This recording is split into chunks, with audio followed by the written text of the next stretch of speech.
మళ్ళీ ఒక మయూరి గాని, ఒక ప్రతిఘటన గాని, ఒక మౌన పోరాటం గాని, ఆ కథల్ని ఎలాగ ఎంచుకున్నారు, యాక్టర్స్‌ని ఎలాగ ఎంచారు, అవన్నీ ఆ ప్రక్రియలన్నీ వాటన్నిటికీ ప్రత్యక్ష సాక్షిగా ఉండగలగడం అన్నది కూడా జర్నలిస్ట్ జీవితానికి ఓ చిన్న వరంగా నేను భావిస్తాను. ఎందుకంటే ఏదైనా రికలెక్ట్ చేసుకొని మాట్లాడాలంటే దానికి కావలసినంత కంటెంటు ఉండడం కూడా అదృష్టమే గదా!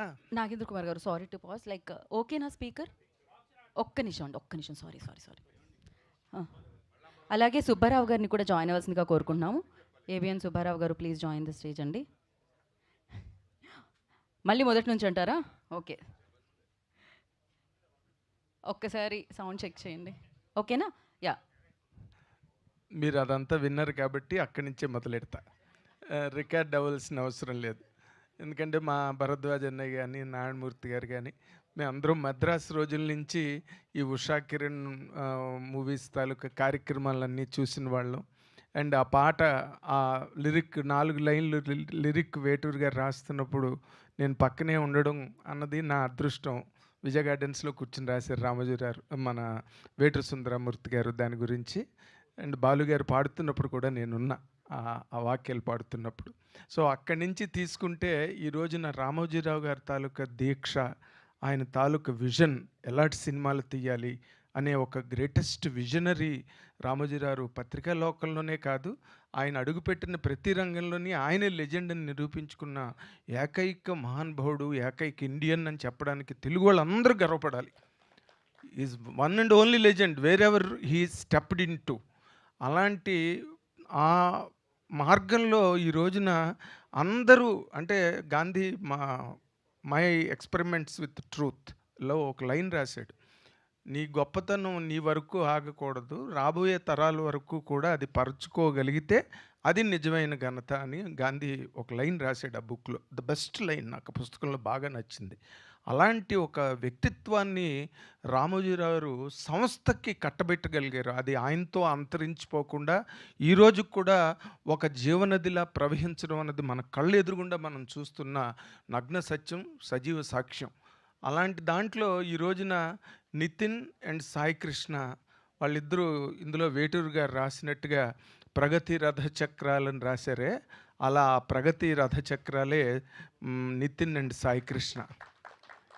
చిన్న కుర్రాళ్ళు అయినప్పటికీ ఆ మారల్స్, ఆ స్క్రూపుల్స్, ఆ స్టాండర్డ్స్, రామోజీరావు సెట్ చేసిన స్టాండర్డ్స్ ఏవైతే ఉన్నాయో ఆ స్టాండర్డ్స్ కోసం రాత్రి పగలు శ్రమించే ఆ సినీ క్షీరసాగర మదనంలోంచి వచ్చిన సాయిలు కంపాట్ అనే ఒక అద్భుతమైన దర్శకుడు.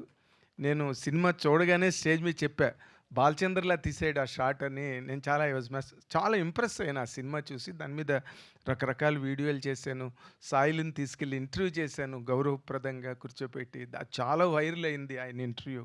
మొన్న అల్లు అర్జున్ కూడా తన వ్యాలంటైన్స్ డే నాడు సాయిలు కంపాటి స్టేట్మెంట్ని స్టేటస్ పెట్టుకున్నాడు, అల్లు అర్జున్ లాంటి ఒక పెద్ద స్టార్. దీని వెనకాతల మళ్ళీ మా వేణు ఉడుగుల నిలబడి ఇలాంటివి, అంటే నెంబర్ గేమ్తో పరిగెట్టి వెళ్ళిపోయి మళ్ళీ అక్కడ బొక్కబోర్ల పడి ముణుకులు బద్దలవుతున్న ఈ సినిమా పరిశ్రమ పరుగులో అలాంటి వాళ్ళు ఎక్కడో ఒక మొగతనంతో ఒక మొనగాళ్ళలాగా, లేకపోతే చైతు జొన్నలగడ్డని ఎవరు తీసుకొచ్చి యాక్టర్ని చేస్తారు? ఆ కథ వద్దని ఎంతమంది అన్నారు? వేణు ఉడుగులకి తెలుసు, నాకు తెలుసు, సాయిలకి తెలుసు.